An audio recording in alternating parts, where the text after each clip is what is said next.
Welcome to ITI technical channel में मैं आप सभी लोगों का स्वागत करता हूं। आज मैं आपके सामने इंजीनियरिंग ड्राइंग के कुछ इम्पोर्टेंट क्वेश्चंस लेकर के आया हुआ हूं, जो कि आईटीआई स्टूडेंट्स के लिए हैं। सभी स्टूडेंट्स इन क्वेश्चंस को ध्यानपूर्वक देखें, क्योंकि जो आपकी सीबीटी परीक्षा हो रही है, इस टाइप के उसमें क्वेश्चंस इंजीनियरिंग ड्राइंग में पूछे जा रहे हैं। क्वेश्चन नंबर 1 है, निम्न में से किसमें ड्राइंग का सही आकार व रूप बनते हैं?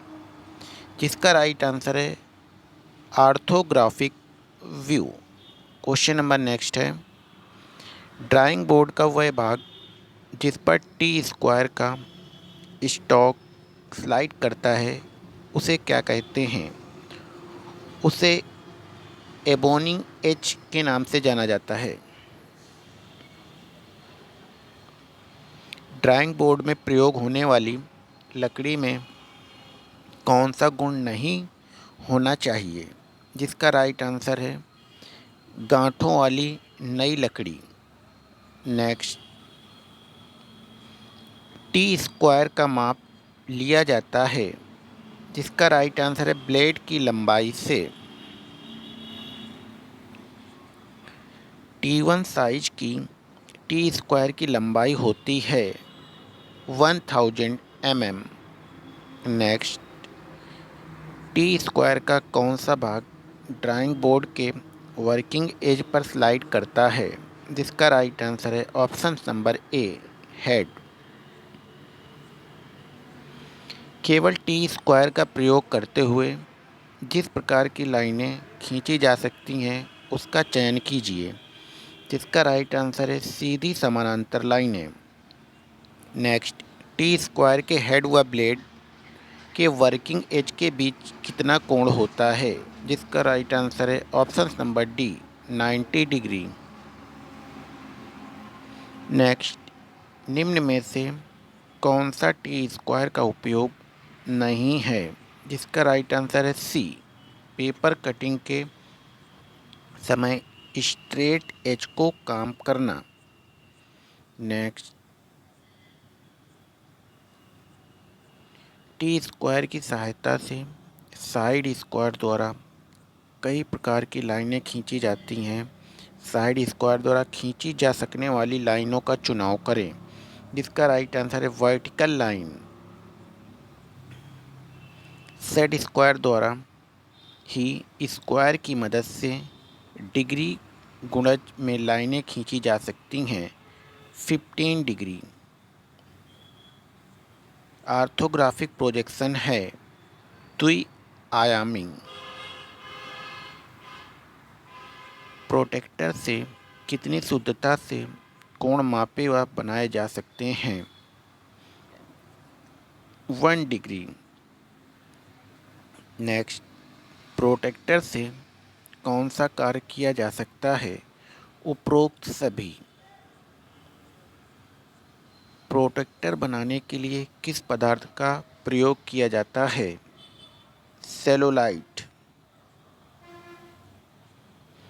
इंजीनियरिंग तकनीकी ड्राइंग में पेंसिल का चुनाव इस आधार पर किया जाता है, पेंसिल का ग्रेड। सबसे हार्ड ग्रेड की पेंसिल कौन सी है? 9C। ड्राइंग में विभिन्न रेखाएं खींचने के लिए कई ग्रेड की पेंसिल प्रयोग की जाती हैं। निर्माण रेखाएं खींचने के लिए निम्न ग्रेड उचित होता है 2H व 3H। ऑप्शन नंबर ए, जो कि राइट है।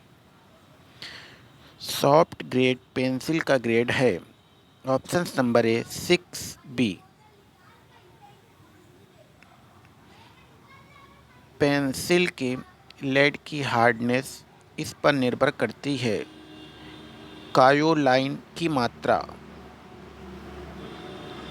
साधारण ड्राइंग के कार्यों में आमतौर पर किस ग्रेड की पेंसिल का प्रयोग नहीं किया जाता है? H। ड्राइंग पेंसिल का क्रॉस सेक्शन किस आकार का होता है? समषटभुजाकार। किस उपकरण का प्रयोग निर्धारित लंबाई तक रेखाओं को मिटाने के लिए किया जाता है? Erasing shield. इरेजिंग शील्ड किस पदार्थ की बनाई जाती है? स्टील की पतली पत्ती। फ्रेंच कर्व किस वर्ग से संबंधित है? वृत्त, दीर्घवृत्त। पैमाने विभिन्न पदार्थों के बनाए जाते हैं। इनमें से सबसे टिकाऊ पदार्थ को छांटो। Option number C, stainless steel. Next, engineering drawing में किस प्रकार के स्केल अधिक प्रयोग में लाए जाते हैं? पतले, फ्लैट क्रॉस सेक्शन व ढलवा किनारे। ड्राइंग में किस लंबाई के स्केल अधिक प्रयोग में लाए जाते हैं? ए व बी, 150 व 300 mm। 120 mm तक व्यास के वृत्त खींचने के लिए इस ड्राइंग उपकरण का उपयोग किया जाता है। बड़ी कंपास। इंजीनियरिंग ड्राइंग में इस प्रकार की ड्राइंग शीट प्रयोग में लाई जाती है। मिल मेड पेपर। निम्न नामित ड्राइंग शीट में किस ड्राइंग शीट का क्षेत्रफल 1 वर्ग मीटर होता है? A0। इंजीनियरिंग ड्राइंग में पेंसिल का चुनाव इस आधार पर किया जाता है। लाइन वक्र का प्रकार। टी स्क्वायर की शुद्धता को इस विधि से जांचा जा सकता है। टी स्केलर को 180 डिग्री के कोण पर घुमाकर लाइनें खींचकर। अक्षरांकन में इन अक्षरों के स्ट्रोक की मोटाई समान होती है। Gothic letter. मोटी व बारीक लाइनों को मिलाकर बनाए गए अक्षर कहलाते हैं रोमन लेटर।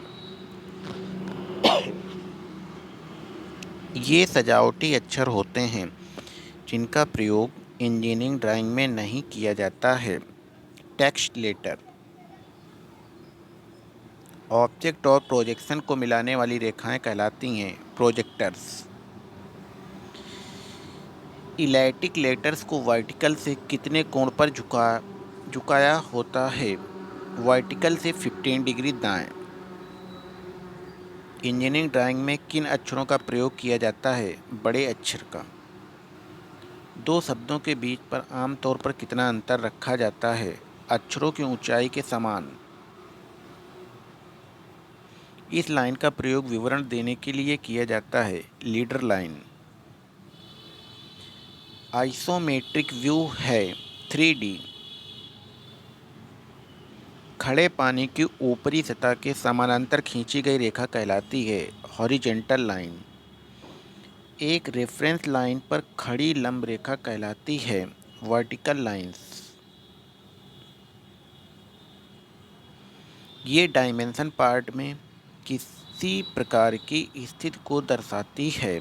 लोकेशन डायमेंशन एक सरल रेखा है, दो बिंदुओं के बीच की कम से कम दूरी। ये डायमेंशन किसी पार्ट की लंबाई, चौड़ाई, मोटाई आदि को दर्शाती है। साइड डायमेंशन 180 डिग्री से अधिक और 360 डिग्री से कम परिमाण के कोण कहलाते हैं रिफ्लेक्स कोण।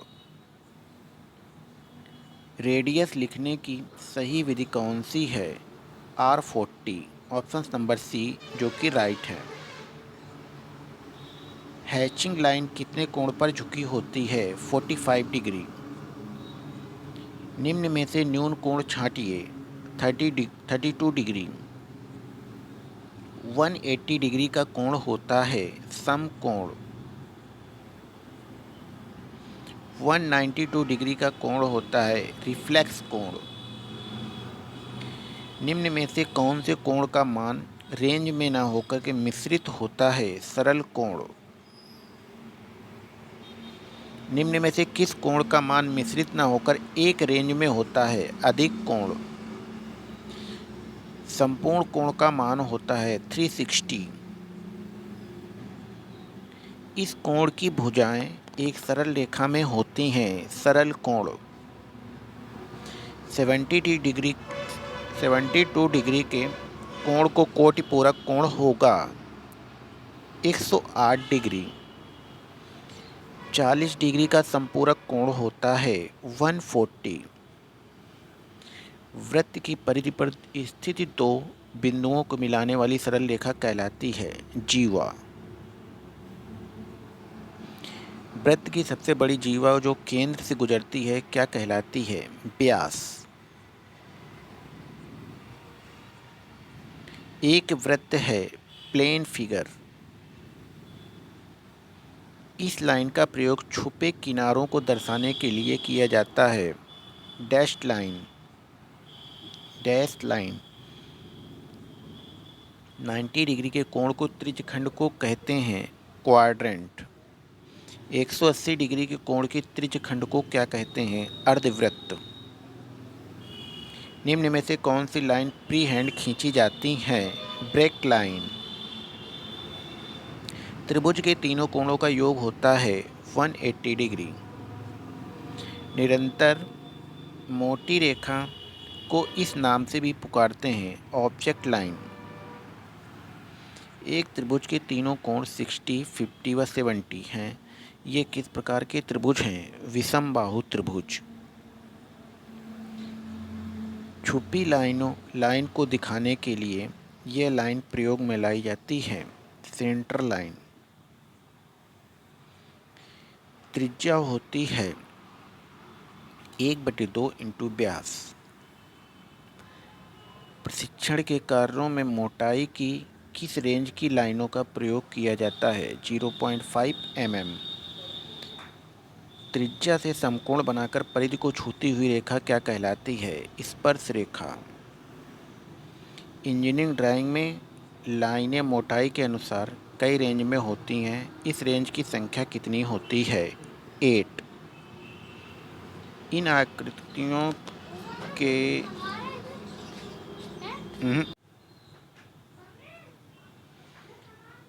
इन आकृतियों के विकर्ण समान होते हैं तथा परस्पर समद्विभाजित करते हैं। ये सभी इन आकृतियों के विकर्ण असमान होते हैं समांतर चतुर्भुज। इन आकृति की दो सम्मुख भुजाएं समानांतर होती हैं समलंब चतुर्भुज।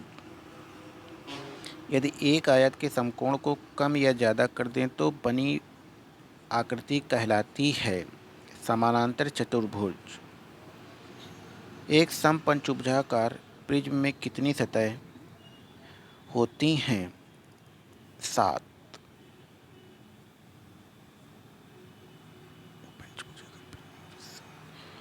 नेक्स्ट, प्रिज्म व पिरामिड के नाम कैसे जाने जाते हैं आधार के आकार के अनुसार। पिरामिड के फेस इस आकार के होते हैं समद्विबाहु त्रिभुज।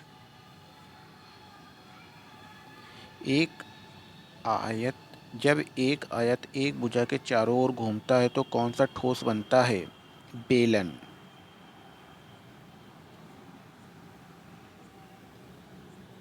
एक समकोण त्रिभुज अपने लंब या आधार के चारों ओर घूमता है तो कौन सा कोण बनता है शंकु।